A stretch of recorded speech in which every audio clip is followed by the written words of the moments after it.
Nós vamos para o segundo bloco agora, né? Vamos lá, 2 minutos, Alexandre. 3, Vamos lá, Mateus capítulo 24, está me ouvindo, Edson? Estou te ouvindo. Mateus capítulo 24 está escrito o seguinte: Jesus Cristo, ele vai fazer ali ele vai dar a profecia ali, o sermão profético. Primeiro ele vai falar a respeito do templo que cai, e depois ele vai vir falando do início da grande tribulação e até mesmo da grande tribulação, né? Ele vai mencionar isso em Mateus 24, Marcos capítulo 13, Lucas capítulo 21, Mateus 25. São as 4 escrituras, as 4 passagens mais ou menos aí, tá? Que ele fala sobre isso. Aí ele vai dizer, mais abaixo ali no versículo 33, que ele já estaria, que tudo aquilo ali já estaria às portas. E o apóstolo Tiago, ele vai testificar isso em Tiago, tá? Em Tiago, capítulo 5, versículo 8 e 9. A galera que está em casa pode ler aí, onde o Tiago ele vai falar, né, que por um pouco período de tempo já estaria próximo esse grande evento e que ele já estaria às portas, testificando a mesma palavra que Jesus Cristo tinha falado em Mateus 24, 33. Depois, Jesus Cristo ele vai falar no versículo 34 que todo esse evento, tudo, não passaria que não deixaria de acontecer tudo aquilo ali antes que passasse aquela geração dele. E aí, como que fica? Será que uma geração ela tem mais de 2019 anos, ô meu mano Efes? Porque sabemos muito bem que dentro da história dos israelitas aí, uma geração é um período de 40 anos, meu camarada. E aí, como que fica? Diz aí para mim. Amém. Pode responder em 3 minutos? A resposta conclusiva. Amém? Deus abençoe. 3 minutos. O Evangelho de Mateus, capítulo 24. Poderia responder as perguntas. Mas eu gostaria de voltar um pouquinho antes, no capítulo 23, versículo 37 em diante. Jesus fala sobre a destruição da cidade de Jerusalém. Jerusalém que mata os profetas, né? Então, no capítulo 24, nós podemos ver, do versículo 1 ao versículo 2, Cristo falando sobre o templo, o que iria acontecer sobre o templo.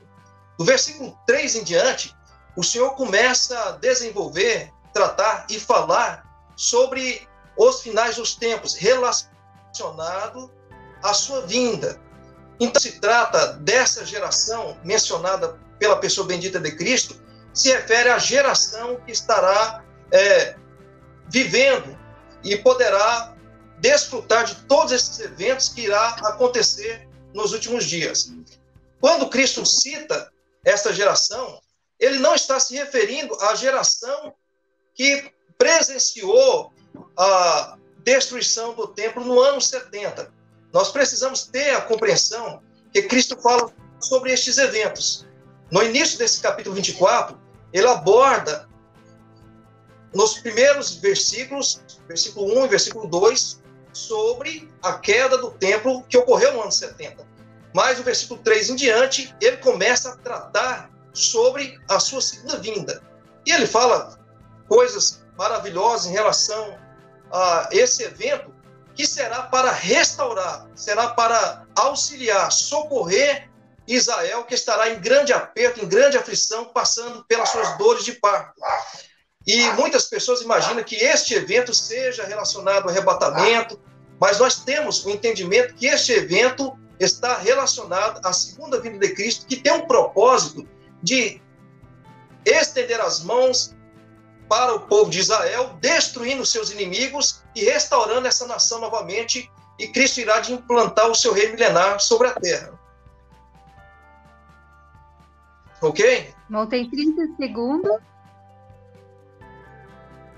Amém? Sim, então é fácil a gente ter essa compreensão que Cristo está falando sobre o seu segundo advento e não está tratando sobre a destruição do templo no ano 70. Então, Cristo já começa a ensinar os seus apóstolos naquela ocasião sobre esses eventos futuros. E esse evento tem o propósito de destruir os adversários de Israel e restaurar essa nação novamente para ser implantado e estabelecido o reino messiânico de Cristo de 1000 anos sobre a terra.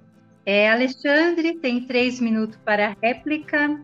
Então, o que acontece? Como que o reino de Jesus Cristo, do Messias, ele se ele vai estabelecer um reinado milenar de Cristo aqui na Terra, Jesus Cristo, ele não pode voltar com um corpo glorificado, porque o espírito não tem contato com o ser humano. Correto? Se Jesus Cristo vai voltar para fazer um reinado milenar, ele simplesmente vai ter que reencarnar. Aí eu vou entrar na vibe de quem? De Allan Kardec, Bezerra de Menezes? Eu vou entrar dentro do espiritismo? É isso? Então não faz sentido. E o que acontece? Jesus Cristo vai chegar para Pilatos e vai falar para Pilatos o seguinte: Pilatos, se o meu reino fosse desse mundo, tu não acha que eu teria aqui pessoas que pudessem, meu exército aqui, que pudessem me tirar da mão dos seres humanos, da mão de vocês? Eu estou falando aqui com as minhas palavras, mas é mais ou menos isso que está escrito. Será, Pilatos? O meu reino não é desse mundo. Se o próprio Jesus Cristo fala que o reino dele não é desse mundo, como é que ele vai reinar aqui de forma literal? Para quê? Intuito de quê? Como isso? Vê se faz sentido. Não entraria em contradição?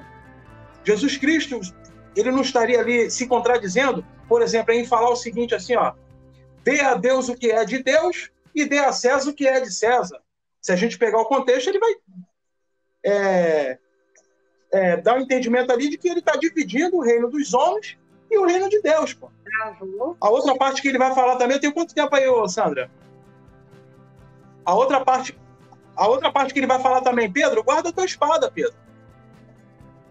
Quando Pedro corta a orelha do oficial Malco, Alexandre, Jesus Cristo pede para Pedro guardar a espada. Então, como que Jesus Cristo vai reinar Alexandre, e vai lutar aqui travando fisicamente? Então, o que acontece? Como que o reino de Messias, como que o reino milenar dele vai ser aqui nessa terra de forma literal, se ele afirmou claro lá, deixou claro para Pilatos que o reino dele não é desse mundo, não é físico? Então não faz sentido. E uma outra coisa, só para finalizar o meu tempo aí, enquanto não termina. 15 segundos. Quando ele fala ali, Jerusalém, Jerusalém, que mata os profetas. Quem é que mataria os profetas? Os sacerdotes. Cadê o sacerdote aqui nos dias de hoje? O que tem aqui é rabino. É rabino que vai matar os profetas? Fala comigo. Isso. O Everson, irmão Everson, o irmão tem 2 minutos para fazer a sua pergunta, amém? Amém. Senhor Alexandre. Pode falar, Everson, estou todos aos ouvidos, pode falar. Ok, de acordo com a visão preterista completa, que é o posicionamento adotado pelo...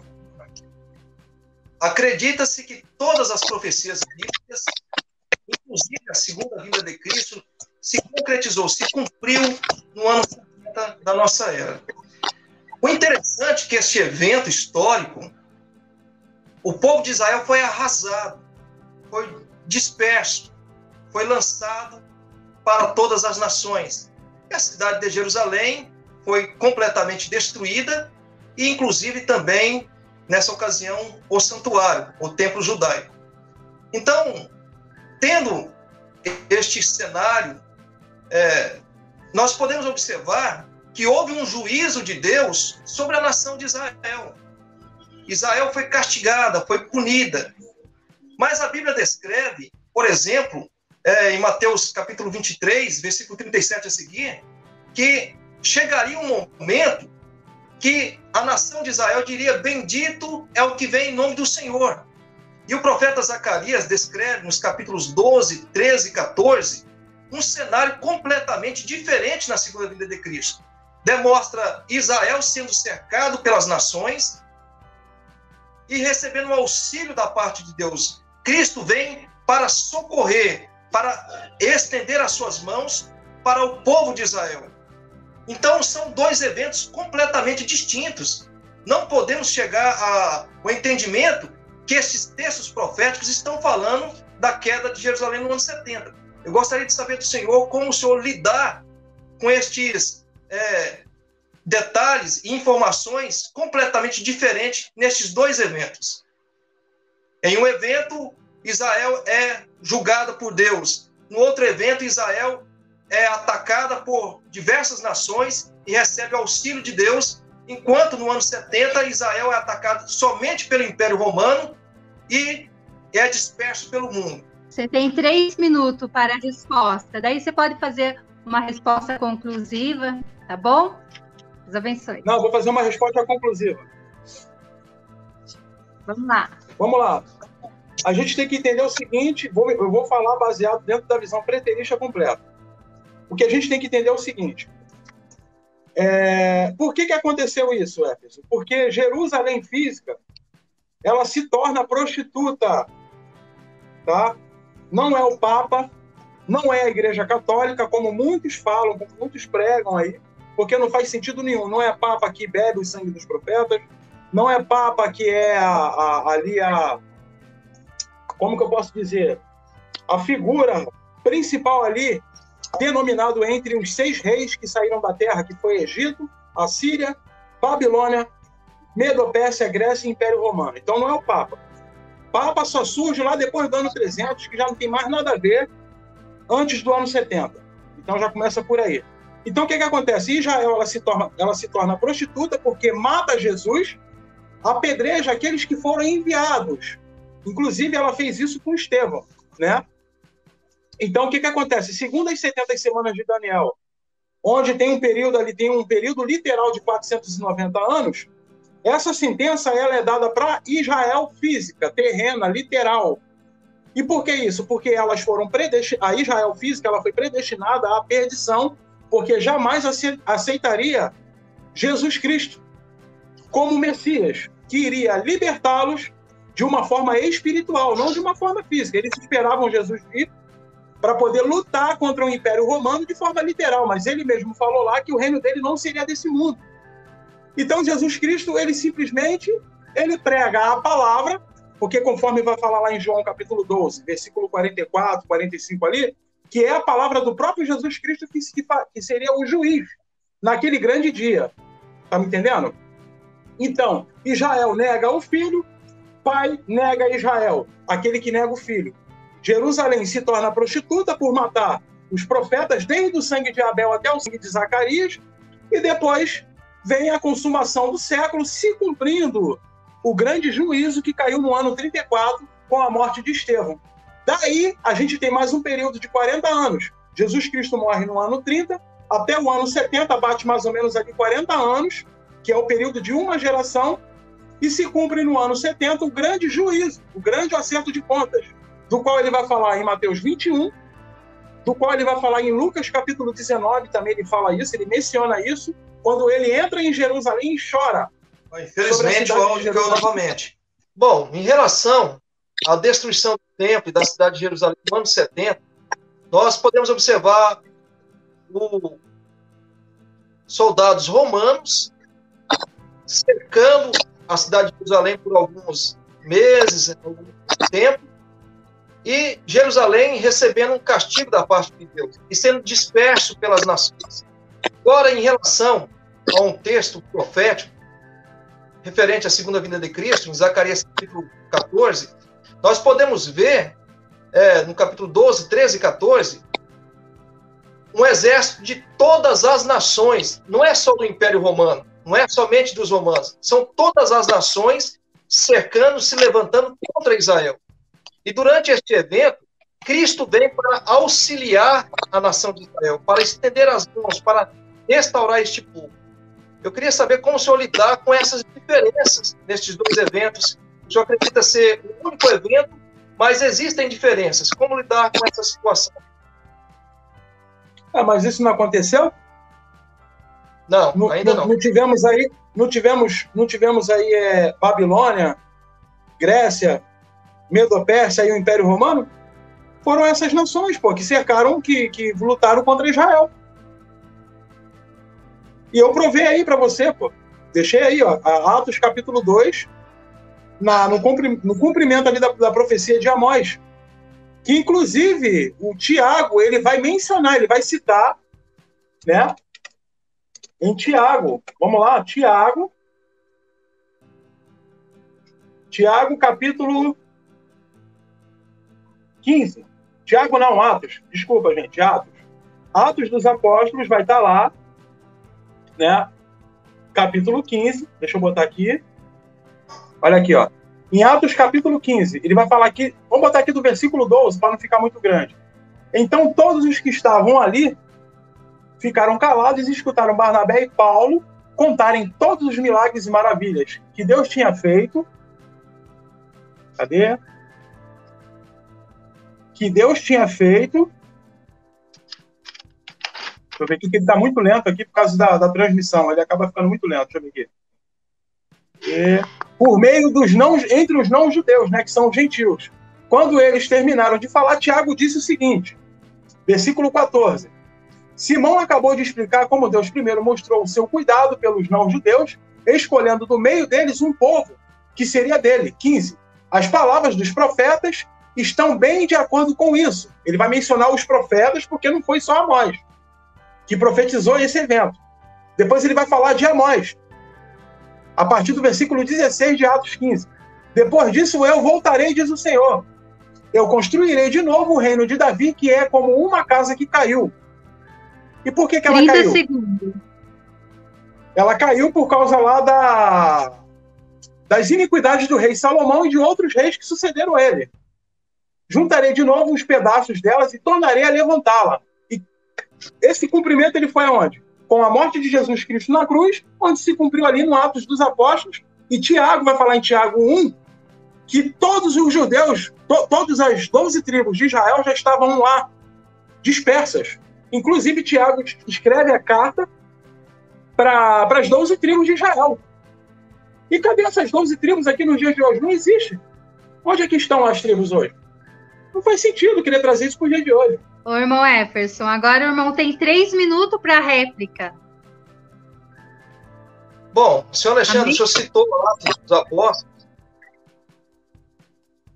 Bom, o senhor citou Atos dos Apóstolos, capítulo 15, né? Falando sobre essas nações, citou Atos capítulo 2 também. Eu estou falando sobre um evento relacionado à segunda vinda de Cristo. Este evento, Israel vai estar na sua terra, nações irão se levantar contra Israel, sendo lideradas pelo Cristo. Zacarias capítulo 11 descreve o falso pastor que vai ser enviado à nação de Israel por Israel não ter valorizado o bom pastor. Por menosprezar, rejeitar a pessoa bendita de Cristo, o pastor inútil será enviado à nação de Israel. Isso no capítulo 11 de Zacarias. Nos capítulos seguintes, 12, 13, 14, nós vemos nações inteiras levantando contra a nação de Israel, lideradas por este homem do pecado. E Deus saindo em auxílio deste povo, em socorro dos homens de Judá e dos habitantes de Jerusalém. E a Bíblia descreve, de acordo com o profeta Zacarias, que Cristo há de salvar primeiro as tendas de Judá. Isso está registrado lá em Isaías, capítulo 63, quando quem é este que vem de Edom com as suas vestes tintas, né, que é poderoso e glorioso para salvar? Isto demonstra Jesus Cristo na sua segunda vinda, descendo em Bósra, na região ali da Cisjordânia, nas proximidades da cidade de Petra, aonde Israel vai estar escondido, buscando refúgio durante os 1260 dias. E haverá uma grande matança. O Senhor tem sacrifício em Bósra, como Isaías capítulo 34. Então, Cristo, após liquidar parte do exército anticristo nessa região, vai vir para Jerusalém para salvar os habitantes de Jerusalém, que está em uma situação de conflito também naquela ocasião. Descendo com seus pés sobre o Monte das Oliveiras, salvando a Israel. A Bíblia descreve que Deus derramará sobre eles o seu espírito de graça. Nós temos em mente a profecia de Ezequiel, capítulo 37, dos ossos secos, é Israel sendo juntado, cada ossos, nervos, peles, órgãos, sendo reunidos novamente, se formando um grande exército. E posteriormente, após a formação desse grande exército de Israel, vai ser derramado sobre eles um espírito. E nós estamos vendo essas profecias se cumprindo diante de nossos olhos. Então, é um evento relacionado à segunda vinda de Cristo com riqueza de detalhes. Isso ainda vai se cumprir no futuro. Jamais houve algo semelhante no passado. Jesus fala em Mateus capítulo 24, versículo 15 a seguir, sobre Amém. enfim, uma grande tribulação que nunca houve. Israel vai passar por essas dores de parto.